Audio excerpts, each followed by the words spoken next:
Hyderabad parliamentary నియోజకవర్గ చరిత్రలో తొలిసారి ఓ మహిళ పోటీ చేస్తున్నారు. ఎంఐఎం అధినేత అసదుద్దీన్ ఓవైసీకి వ్యతిరేకంగా మైనార్టీ మహిళ నూరా షేక్ పోటీలో ఉన్నారు. మహిళా సాధికారతే తన లక్ష్యం అంటున్నారు నూరా షేక్.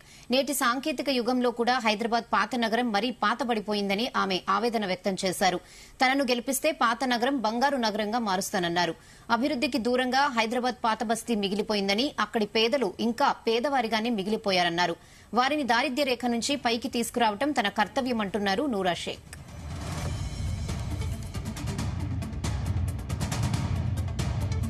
హైదరాబాద్ కాన్స్టిట్యున్సీతో ఎలక్షన్ చేయాలని ఎందుకు నిర్ణయించినారు, వీళ్ళే ఎందుకు గెలుస్తున్నారు అనేది ఈరోజు జూనియర్స్ వాళ్ళు క్వశ్చన్ ఇస్తున్నారు. దానికి నా సమాధానం ఏమిటంటే, ఓల్డ్ సిటీలో కంటెస్ట్ చేయడానికి రూలింగ్లో ఉన్న ఏ పార్టీ కూడా సపోర్ట్ చేయదు. ఇక రూలింగ్లో ఉన్న పార్టీలు ఎవరు నిలబడరు.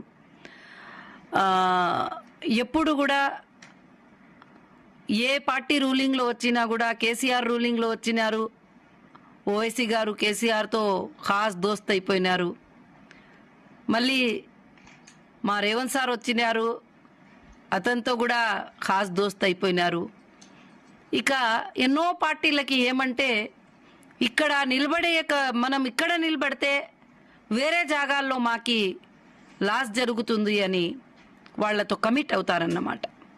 కానీ ఈసారి నేను ఈ హైదరాబాద్లో ఎలక్షన్ కంటెస్ట్ చేసి అందరి మనసుల్లో ఈ వచ్చే భయాన్ని పోగొడతాను.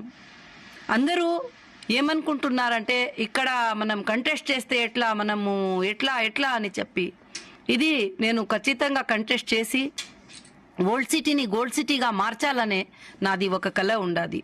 అక్కడుండే మహిళలకి, అక్కడుండే స్టూడెంట్కి, అక్కడ పిల్లోళ్ళకి, అక్కడుండే అందరి ప్రజలకి మేలు కోరుతూ ఈ ఓల్డ్ సిటీలో జరిగే అన్ని అన్యాయాలు, ఈ కాన్స్టిట్యూన్సీలో జరిగే అన్ని అన్యాయాలని దూరం చేయాలని, ఈ ఓట్లు కూడా వేసే బూతుల దగ్గర కూడా అందరూ నిలబడి రౌడీయిజంగా అందరితో ఓట్లు వేపించడము, ఇవి అంతా మనం యూట్యూబ్లో సంవత్సరాల నుంచి చూస్తున్నాము. అంతా వీడియోస్ వైరల్ ఉన్నాయి. ఎవరు కూడా మా ఫ్యామిలీలో కూడా వెళ్ళి ఓట్లు వేస్తే, మీ ఓటు అయిపోయింది కదండి, 9 గంటలకే మీ ఓటు అయిపోయింది, 10 గంటలకే మీ ఓటు అయిపోయింది అని చెప్పి వస్తుంది. కానీ అందుకే ఈసారి నేను ఎలక్షన్ కమిషన్ ఆఫ్ ఇండియాతో కోరుతున్నాను, స్వయంగా మీరు ఒక యాక్షన్ తీసుకొని ఈ కమిటీ పైన, ఈ బూత్ల పైన, ఈ హైదరాబాద్ అసెంబ్లీ, ఈ హైదరాబాద్ లోక్సభ ఎలక్షన్ పైన ఇది పెట్టి అన్ని బూత్లకి జాగ్రత్తగా మెయింటైన్ చేయాలని నేను కోరుతున్నాను. హైదరాబాద్ కాన్స్టిట్యున్సీతో ఎలక్షన్